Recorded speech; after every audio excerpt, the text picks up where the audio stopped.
अच्छा जी, आज का हमारा टॉपिक ये है बेटा कि हमने डिविडेंड वैल्यूएशन मॉडल के थ्रू, किस मॉडल के थ्रू? डिविडेंड वैल्यूएशन मॉडल के थ्रू हमने शेयर प्राइस की करंट वैल्यू क्या होनी चाहिए वो ढूंढनी है। देखे ना, एक तो मार्केट वैल्यू होती है, मार्केट में वैल्यू होती है ना एक, कि नहीं होती?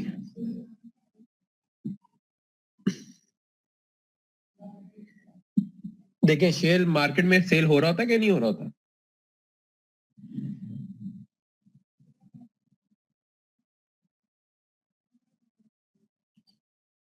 हो रहा होता है। अच्छा, डिविडेंड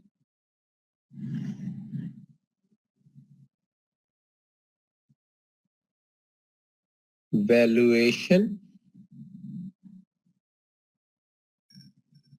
मॉडल ये हम यूज करेंगे बेटा, किस लिए? शेयर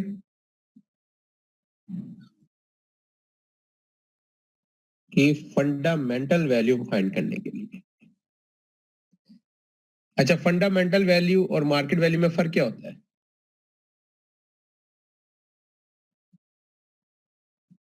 जी बेटा, फंडामेंटल वैल्यू और मार्केट वैल्यू में फर्क क्या होता है?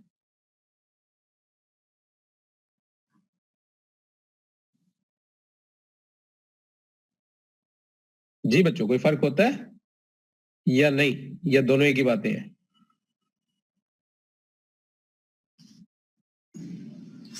सर सेम चीज है। हाँ जी, सेम चीज। देखें, होता क्या है, सेम चीज ये हो भी सकती, नहीं भी। आप देखो, आप मार्केट जाते हो, कुछ भी परचेज करते हो बेटा, आप जस्ट लेट से एक जैकेट परचेज करने जाते हो और आपके जैकेट पे लिखा हुआ है जी, उसके ऊपर ₹3000 बिल फर्ज, तो आप उसे बार्गेनिंग में चले जाते हो, करते हो ना बार्गेनिंग?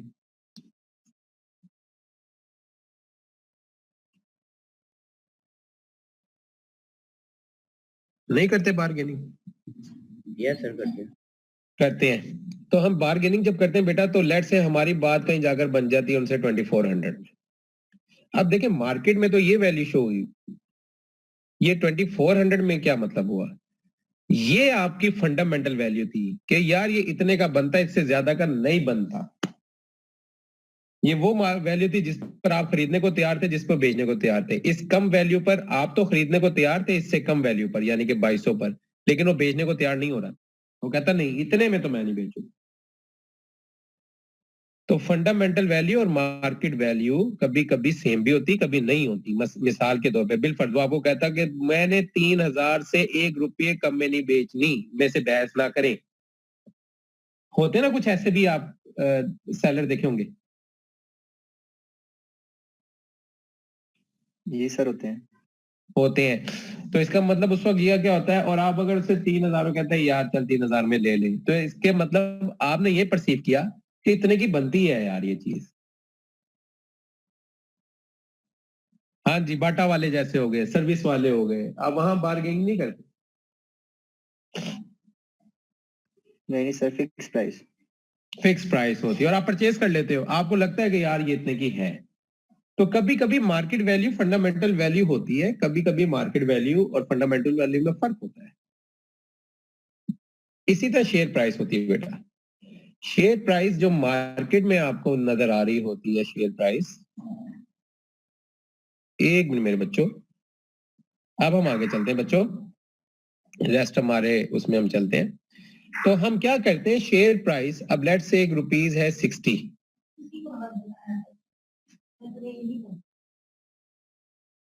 रुपीज है 60, शेयर प्राइस में बेटा रुपीज है ये 60, और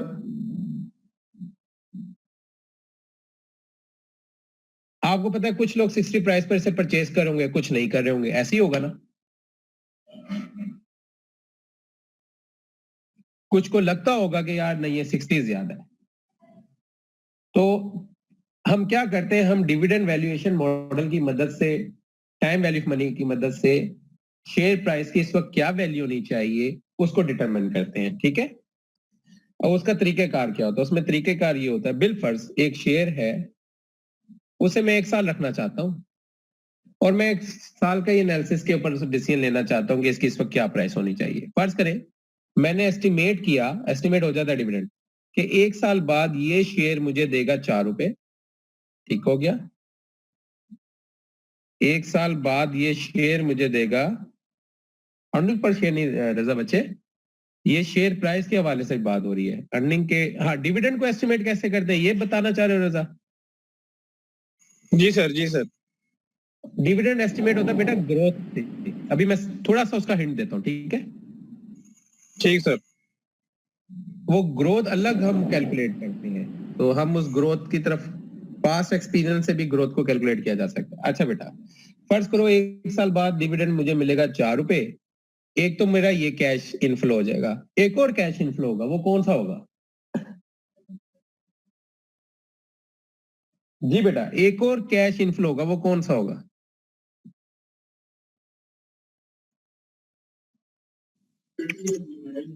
सर बोनस शेयर भी हो सकता है। ना ना ना ना, इस शेयर को सेल भी तो करूंगा ना, सेल करके भी तो पैसे मिलेंगे।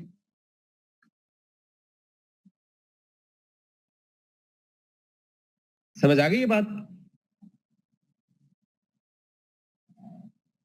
किसी भी शेयर के साथ 2 किस्म के कैश फ्लोज जुड़े हैं, एक डिविडेंड, दूसरा उसकी अपना सेल।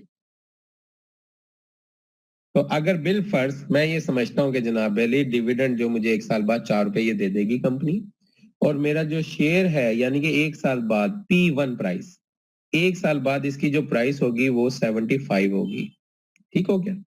ये मेरे एक्सपेक्टेशन में आ गया। अच्छा जी, एस्टिमेट्स किए मैंने ये। हम क्या करते हैं, हम कहते हैं यार इसको देखते हुए आज क्या प्राइस होनी चाहिए। फर्ज करें मार्केट में जो रिटर्न मिल रहा है आपके पैसे के ऊपर वो 12% मिल रहा है, तो हम यहाँ क्या करेंगे बेटा, अब हमारे कैश फ्लोज के हैं, डिविडेंड है और ये शेयर प्राइस है, तो हम क्या करेंगे, D1 जो 1 साल बाद डिविडेंड मिलेगा उसे डिवाइड करेंगे 1 + 8 से। टाइम वैल्यू ऑफ मनी में ही क्या करते थे ना,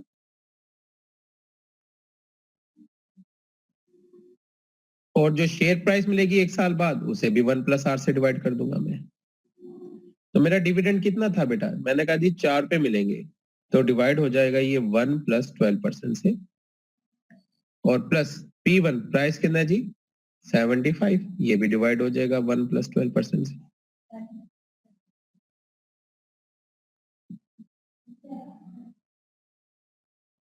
is equal to 4 divided by ये 1.12 बन जाएगा, प्लस 75 डिवाइडेड बाय 1.12 ये भी बन जाएगा। अब मुझे आंसर बताओ बेटा क्या आता है।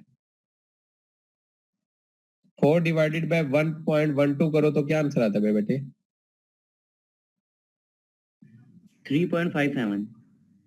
जी मेरे बच्चे, ये आ गया 3.57। और दूसरे का आंसर बताओ।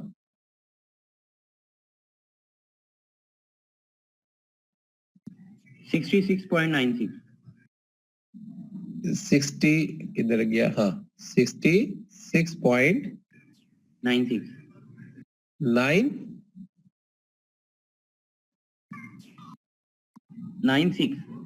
96, ठीक, थैंक यू बेटे। तो अब इसको ऐड करके बताओ बेटा आंसर क्या आता है।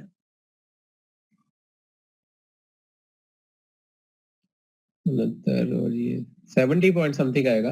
Yes sir. क्या था बेटा? 70.53 सर। सर 70.53। 70.53। चलो, तो जी बिल फर्ज, अब मुझे एक बात बताओ, अगर ये शेयर प्राइस मार्केट में इस वक्त ट्रेड हो रहा हो 65 का, क्या करना चाहिए हमें? सर बाय कर लेना चाहिए। फौरन परचेज करना चाहिए कि आपके मुताबिक इसकी वैल्यू जो फंडामेंटल बनती है वो तो इतनी बनती है, लेकिन मार्केट में अगर ये कम पर सेल हो रहा है इसे फौरन परचेज कर लो, ठीक होगी ये बात जी। और बिल फर्ज अगर ये 74 का मार्केट में इस वक्त सेल हो रहा है तो सर फिर नहीं करना चाहिए। फिर हमें परचेज नहीं करना चाहिए, और अगर हमारे पास ये शेयर मौजूद है तो हमें क्या करना चाहिए? सेल कर देना चाहिए। फौरन सेल कर देना चाहिए। बस यही टेक्निक है इस मॉडल के अंदर। मतलब आपके पेपर पॉइंट ऑफ व्यू से बात कर लेते हैं आपको। अच्छा चले एक एग्जांपल और करनी है हमने। बिल फर्ज हम 2 साल रखना चाहते हैं शेयर को, तो क्या होगा? शेयर को अगर हम 2 साल रखना चाहेंगे बेटा, टाइमलाइन बना लेते हैं, ठीक है, क्योंकि अगली क्लास में भी एक कॉन्सेप्ट है वो समझाना है। फिर मैं आप बच्चों को इस क्वेश्चंस इसके भेजूंगा, साथ उसके मैं सॉल्यूशंस भी दे दूंगा आपको। और एक सवाल ऐसा होगा जिससे मिलता जुलता अगला सवाल होगा, तो एक सवाल का सॉल्यूशन मौजूद होगा, दूसरा आप खुद करोगे। इसी तरह अगला एक कोई क्वेश्चन होगा, उसी तरह का एक दूसरा क्वेश्चन भी होगा। ठीक हो गया? ठीक सर। फिर हम नेक्स्ट क्लास में आएंगे। नेक्स्ट क्लास में आके हमें कोई नया टॉपिक नहीं लेना, हम उन क्वेश्चन के ऊपर डिस्कशन करेंगे सारी।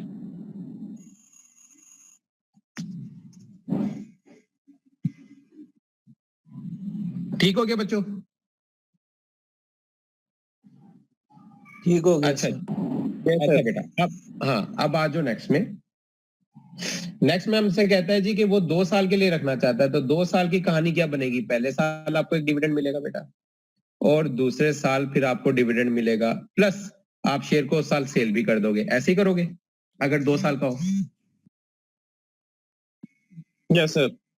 आप उसको सेल भी कर दोगे फौरन। ये क्लियर होगी बात बेटा? Yes sir. अब फर्ज करते हैं मेरे बच्चों, देखो D1 वो हमें दे देता है, हमने एस्टिमेट लिया, D1 वो दे देता है लेट से ₹3, और हमें एस्टिमेशन में दे देता है कि जी D2 जो है वो है बेटा ₹5, और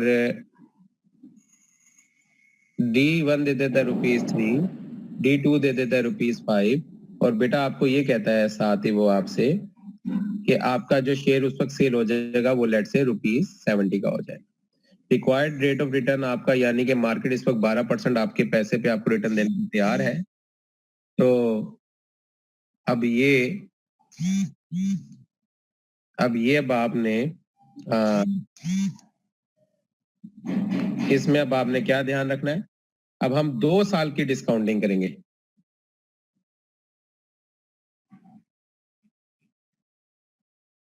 दो साल की हम डिस्काउंटिंग करेंगे इसमें। तो अब आप ये मुझे खुद बताओगे क्या फार्मूला बनता है बेटा? P nought is equal to बेटे क्या बनेगा? D1 over 1 plus R। फिर क्या बनेगा? D2 ओवर 1 प्लस R का स्क्वायर। फिर क्या बनेगा बेटा? Plus P2 over 1 plus R का स्क्वायर। समझ आ गई यहां तक बात? जी बेटा यहां तक समझ आ गया आपको? Yes sir. अच्छा उसके बाद फिर हम वैल्यू सब्स्टिट्यूट करेंगे। P नॉट D1 किसके बराबर है बेटा? हमारे पास है 3 और डिवाइड में आ जाएगा 1.12 प्लस 5 डिवाइड में आ जाएगा 1.12 का स्क्वायर। उसके बाद प्लस P2 क्या आ जाएगा मेरे पास बच्चे? ये आ जाएगा 70 डिवाइडेड बाय 1.12 का स्क्वायर। अब मुझे आप ये बताओ बेटे, बेटा कि P nought is equal to, अब 3 डिवाइडेड बाय 1.12 क्या आता है बेटा? 3 डिवाइडेड बाय 1.12 सर 2.6785। 2.6786। चलो हम 2.678 लिख लेते हैं, ठीक है? जी प्लस अब 5 डिवाइडेड बाय 1.12 का स्क्वायर करो, क्या आंसर आता है?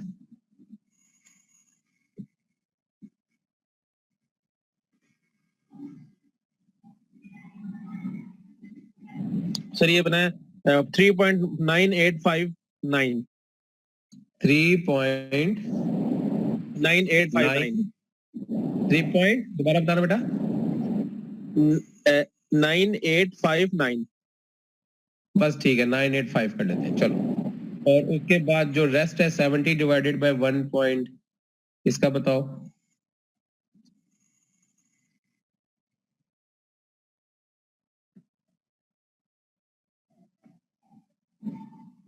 सर ये 55.8035। 55.80 3. ठीक है बेटे, अब इन सबको ऐड करके मुझे बताओ आंसर क्या है।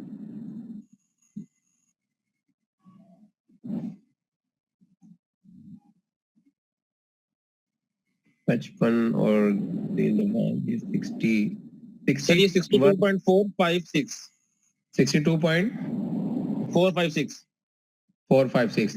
अब अगर आपके पास ये बिल फर्ज ये अब इस वक्त ट्रेड हो रहा हो 57 में, डेफिनेटली आप परचेज कर लोगे फौरन। Yes sir. और 62 से ऊपर का 62.46 से ऊपर का ट्रेड हो रहा हो तो आप कभी परचेज नहीं करोगे। Yes sir. चले, अब हम यहां तक हमें समझ आ गई। अब जरा थोड़ी ग्रोथ के बारे में डिस्कशन कर लेते हैं, ठीक है। Yes sir. अब ग्रोथ के बारे में हम थोड़ी डिस्कशन करते हैं बेटा इसकी, और वो डिस्कशन ये है मेरे बच्चे, अच्छा वो डिस्कशन ये है बच्चों, वो डिस्कशन क्या है, वो डिस्कशन ये है, देखो फर्ज करो हमें उसने, अभी तो हम एक्सपेक्टेशन वाली बात करें ना, कि हमने एस्टिमेट कर लिया कि D1 इतना होगा, D2 इतना होगा। फर्ज करें उसने एक डिविडेंड दिया जो कि उसने अभी पे किया, उसे हम कहते हैं डी नोट। जो पे कर चुका उसे हम कहते हैं डी नोट। और हमने एस्टिमेट किया हुआ है कि D1 इज इक्वल टू ₹5 होगा। अब आप गौर करो, जो उसने पे किया और एस्टिमेट किया वो ₹5 है। इसका मतलब ग्रोथ हुई है, इसका मतलब है ग्रोथ का एलिमेंट बीच में मौजूद है। ऐसे ही है ना बेटा? सर ये जरा कॉन्सेप्ट समझ में नहीं आया। दोबारा समझाता हूं, ये वो डिविडेंड समझ लो जो उसने अभी पे किया हुआ है ₹3। आपने एस्टिमेट किया कि अगले साल ये ₹5 हो जाएगा, तो इसका मतलब ग्रोथ होगी तो ₹5 होगा ना। जी सर, जी सर। अब समझ में आ गई ये बात? Yes sir. अब अगर मैं आपसे कहूं बताओ जी कितने % ग्रोथ होगी, हुई है ये, तो आप बता सकते हो कि यार कितने % ग्रोथ हुई है। हमने कहा जी देखो हुआ क्या होगा, हमने कहा जी होगा ये कि ₹3 जो आज हैं इसी के ऊपर ग्रोथ लगनी है ना जी सर, ये 60% हुई है। 60%। अभी देखते हैं कि 60% हुई है कि कितनी हुई है, कंपाउंडिंग इफेक्ट लेना था। अच्छा, प्लस इस 3 के ऊपर ही कुछ ग्रोथ रेट लगा ना, जो इस 3 में ऐड होकर ये 5 बना है। जी सर। देखे ना, कोई चीज आपकी सैलरी है 15,000, हम कहते हैं यार आपकी 10% सैलरी बढ़ा दी, तो वो कैसे आप करते हो? लेट से आपकी अगर 15,000 सैलरी है तो उसमें प्लस क्या करते हो आप? करते हो जी 15,000 का ही 10%। ऐसे ही होता है ना बेटा? Yes sir. फर्ज करो ये वो ग्रोथ रेट है जो यहाँ पर हमने जी रख लिया, ठीक है। ये वो आपकी सैलरी है ₹3 जो डिविडेंड यहाँ पर है, और उस ₹3 के ऊपर ही ग्रोथ लगनी है ना। यस। तो वो उसने आपको बता दिया जी कि ₹3 के ऊपर ही ग्रोथ लगनी है, और आपकी आंसर जो है वो 5 आना है। हमने कहा चलो ठीक हो गया। अब इन दोनों में कॉमन बताओ क्या है, इसमें और इसमें कॉमन क्या है? 3 कॉमन है। अब 3 जब कॉमन आ जाएगा बेटा तो अंदर ये यहाँ पे रह जाएगा 1, 3 1 जा 3 प्लस, और यहाँ पर आ जाएगा जी, और इज इक्वल टू क्या आ जाएगा बेटा? 5। अच्छा, अब ये 3 यहाँ मल्टीप्लाई हो रहा है बेटे, उधर जाके क्या हो रहा है? डिवाइड हो जाएगा। शाबाश, 5 डिवाइडेड बाई 3। अब जी इधर जो है, हो जाएगा। शाबाश, 5/3 क्या था बेटा आंसर?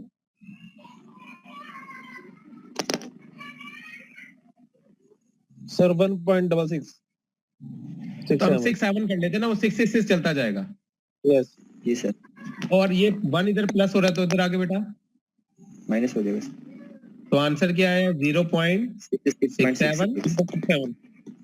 दूसरे लफ्जों में कितनी ग्रोथ हो गई? परसेंटेज में लेकर जाओगे तो 67%। तो ग्रोथ निकालनी आ गई आपको। जी सर। अच्छा, अब आगे हम चलते हैं। आप एक बात नोट करो बेटा, नोट करनी है, बड़ी इंपॉर्टेंट बात है। हमने कहा था जी D nought is equal to 3, ऐसे ही था। Yes sir. फिर हमने कहा D1 इज इक्वल टू 5, बेटे ऐसे ही कहा था हमने। यस। अच्छा, अब मुझे एक बात बताओ, ये जो 3 है क्या इसकी जगह डी नोट लिखा जा सकता है? प्लस इस 3 की जगह भी डी नोट लिखा जा सकता है? जी सर। ऐसी ना बेटा, और जी इसके साथ मल्टीप्लाई कर गया इज इक्वल टू, ये 5 क्या था? सर ये इंक्रीज था। D1। जी D1। एग्जैक्टली ऐसे ही है ना बेटा?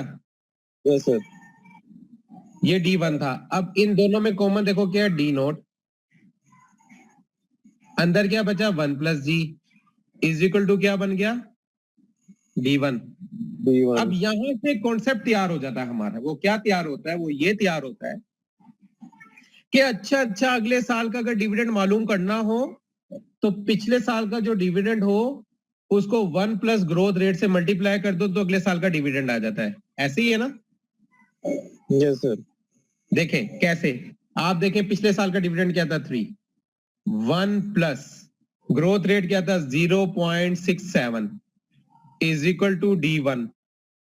आप जरा मुझे आंसर बताइएगा, 3 into 1.67 is equal to D1। आप मुझे आंसर बताओ क्या आता है?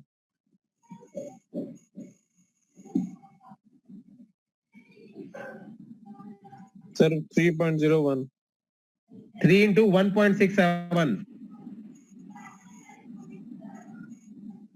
5.01 नहीं 5.01 आ गया ना। वो 01 इसलिए आ रहा है क्योंकि ये 6 को ये 7 कर लिया, हालांकि 6 चल रहा था तो पूरा 5 ही आना था।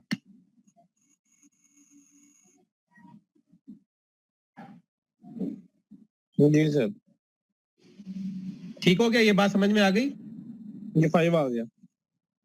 आ गया।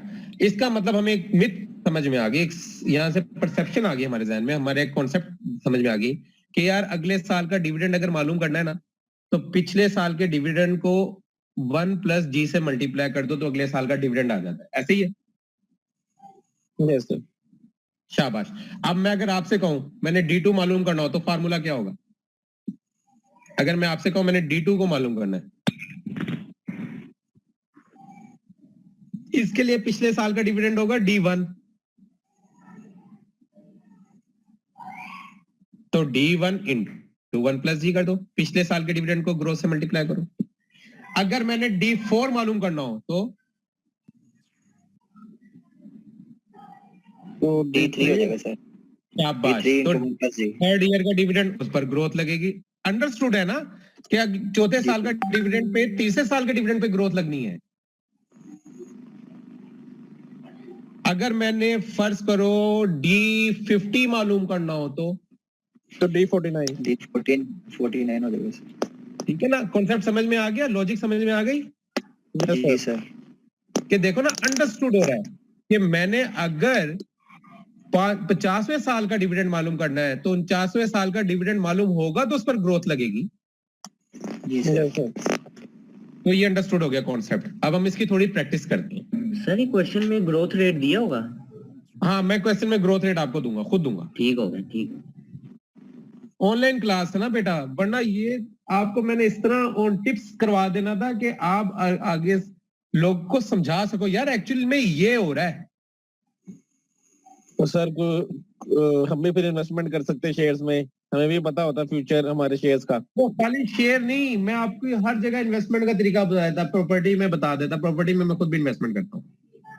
शेयर में कैसे इन्वेस्टमेंट करनी है वो तरीका मैं आपको बताता। ठीक हो गया? शेयर में कैसे इन्वेस्टमेंट करनी कैसे है, कौन सा ऐसा जो टेक्निकल है वो बिजनेस है। मैं आपको मिसाल देता हूं। आप लोग केक्स एंड बेक्स तो जाते ही होंगे। यस सर, शाहरुख बेटा भी बताते हैं। तो केक्स एंड बेक्स तो आप जाते ही हो। आपने देखा वो अब एक कपड़ा नुमा बैग देते हैं आपको। यस सर, 10 रुपए में 15 रुपए में। 10 रुपए में या 15 रुपए में देते हैं ना। यस सर, आप उनका कमाल चेक करना जरा। गवर्नमेंट का उसने फायदा उठाया, आपके पैसों से अपनी एडवर्टीजमेंट कर रहा है वो।